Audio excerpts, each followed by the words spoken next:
Welcome to Great Food, or I should say great food and great wine.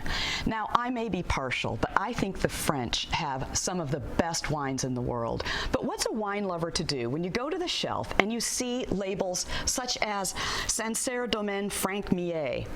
Maybe you don't know what that is, or Réserve de Vigneron Saumur. You're like, well, is that sweet or dry or what?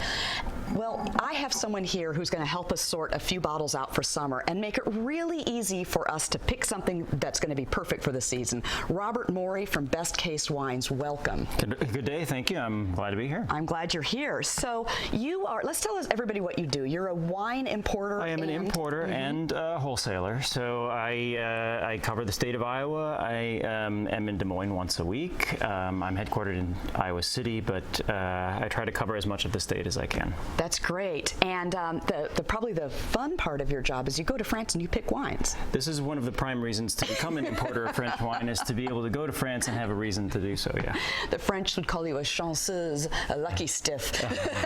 So, no, that's very lucky that you get to do that. Sounds like a great gig. So let's talk about, you have brought in wines specifically from the Loire Valley. And yes. a lot of people don't know where the Loire Valley would be. Let's kind of show that on a map here.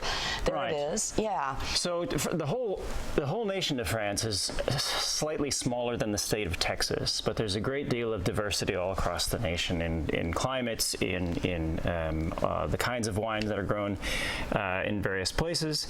The Loire River Valley, you can think of kind of like the Mississippi River Valley in the United States, that the Loire is the longest river in France, only it flows from east to west. So there's a great deal of diversity along the river valley. But we've got 3 wines today from the Loire. They're all white wines. They're all varietal wines. And when we say varietal, that means they come from a single grape. Great. Yes. So I mean, the Loire Valley has tons of wines. I mean, you can have reds and you can have whites and all that, but you're really focused on these because they're great for summer. They are wonderful for summer. I would say that more white wines are grown in the Loire Valley than red, although there are red wines too, but it's a very cool climate growing area, so the wines tend to be very bright and acidic, but in a sense that balances with food. They tend to be unoaked, so they tend to be lighter in body and more fresh and revivifying wines. Right, delicious. They're actually my kind of wines. Yes. But let's taste through a few of these. And while you're pouring that, I also wanted to say the Loire Valley is famous for something else, the chateaus. It is. And so if you ever, many reasons to visit the Loire Valley, but one is, the wine is number one and the chateau are the other. Do we have that picture of the chateau? We have a great picture of the chateau. So anyway, this is... Cheers. Cheers to you. So the name of this wine is Muscadet. Muscadet, Sèvres-Maine. The Sèvres-Maine are the 2 tributaries that flow into the Loire River. So we're moving, as we're going along the 3 wines, we're moving from the west to the east. This wine comes from close to the mouth of the Loire River, right on the Atlantic.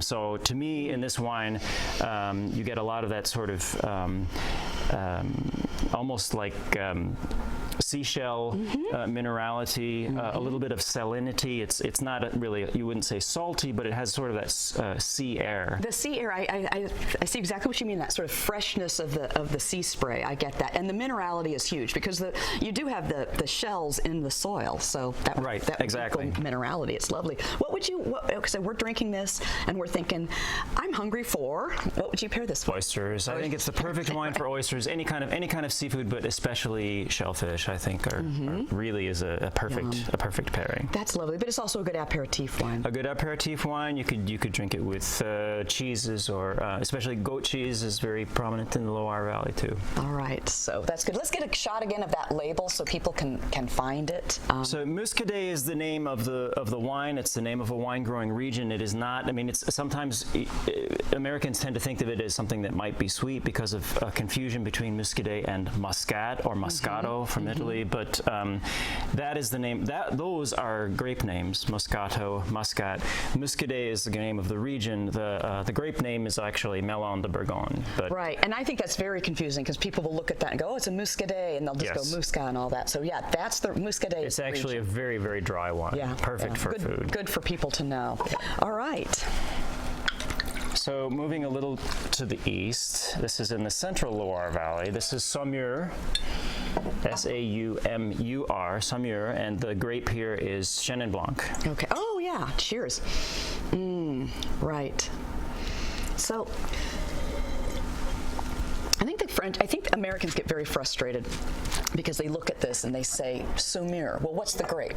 Well, if you know your wines, you know that a Saumur white will always be Chenin Blanc. Yes. So you just kind of have to remember that. But for me, as I've gotten to know French wines, I've said, forget the grapes. Get to know wines by, I like a Saumur. Right. That's the way I'm going to remember Yes. it. I like Saumur. I'm not going to say I like Saumur because it's a Chenin Blanc. Well, a difference between old world attitudes and new world attitudes in terms of names of wines is that in the new world we tend to identify wines by their grapes. In the old world, it tends to be identified by the region, the place name, from where they come. And to me, it's a more useful distinction because to me, a Cabernet Sauvignon can be grown anywhere in the world, right? Anywhere in the world where you can grow red wine grapes like that. But a Cabernet from South Africa, from Napa Valley, from Bordeaux, from Australia, all of these are going to be very, very different. Right. And even, I think a Cabernet from Bordeaux tastes more like a Merlot from Bordeaux than it tastes like a Cabernet from South Africa or from Australia. I mean, the place really has a definite character shaping influence on the grape and the wine. Right, and so these names are really indicative of how important the terroir, if we want to get wine speak, the region itself is important to this particular wine. The region and also the culture that has formed the traditions of wine grape growing and winemaking for centuries. Okay, so I'm trying to tell people not to think of it as a Chenin Blanc because it's a Saumur, but it is a Chenin Blanc, and it has a nice fruitiness to it, but it's also got the refreshing acidity that we're looking for in summer. So I think that's a lovely wine. It's very nice. All right, so let's... Easy to drink. It's a very easy choice. Yeah, It's that's the one. That's the crowd-pleasing party one, I think. Yep. Right, exactly. Unless I haven't tasted this one yet. So, and here is... So this is Sancerre. And even before I was an importer of this wine, it was one of my favorites, and certainly one of my favorite white wines. It's 100% Sauvignon Blanc. To me, it is the apotheosis of Sauvignon Blanc. And the interesting thing for me is that this is a very cool growing region, so every season, every vintage has a definite effect on the wine, too. And so this is the 2014 here.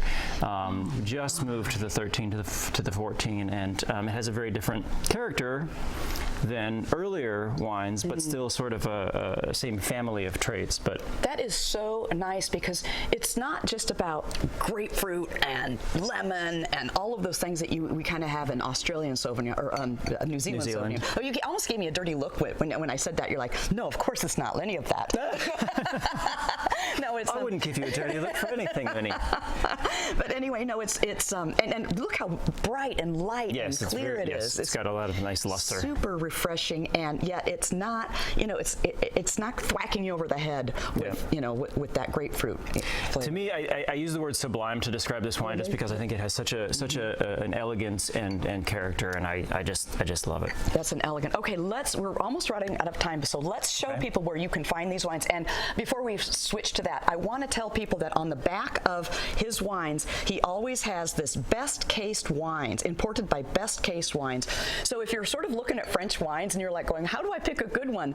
Go and look at the back of the label, and it will say Best Cased Wines. And that's what I honestly do that. So here are some of the places you can get your wines. Hy-Vee, Table One, so you can get them at certain select Hy-Vees, as well as quite a few restaurants are serving them. So I think that's great. And also, I didn't see that. Doesn't the Cheese Shop have some of your wines? Cheese Shop, and was Gateway Market on there? Yeah, Gateway Market and Cheese Shop as well. They're really, great purveyors of your wines. So, look, I really want to thank you for coming in and straightening out. Pleasure. Just really think of the Loire Valley. You want to serve some. And the range of these is like what, 15 to 22? I think you told me. I'd say the Sancerre is a little bit more around maybe 20, 22, and the others are more in the 10 to $14 range. 10 to 14 is what I call moderate, and that's a great price for such elegant wines. Yep. Excellent. So great. Well, thanks a lot for coming in, Robert. It's been my pleasure. Wonderful to have you. Thank you so much for having me.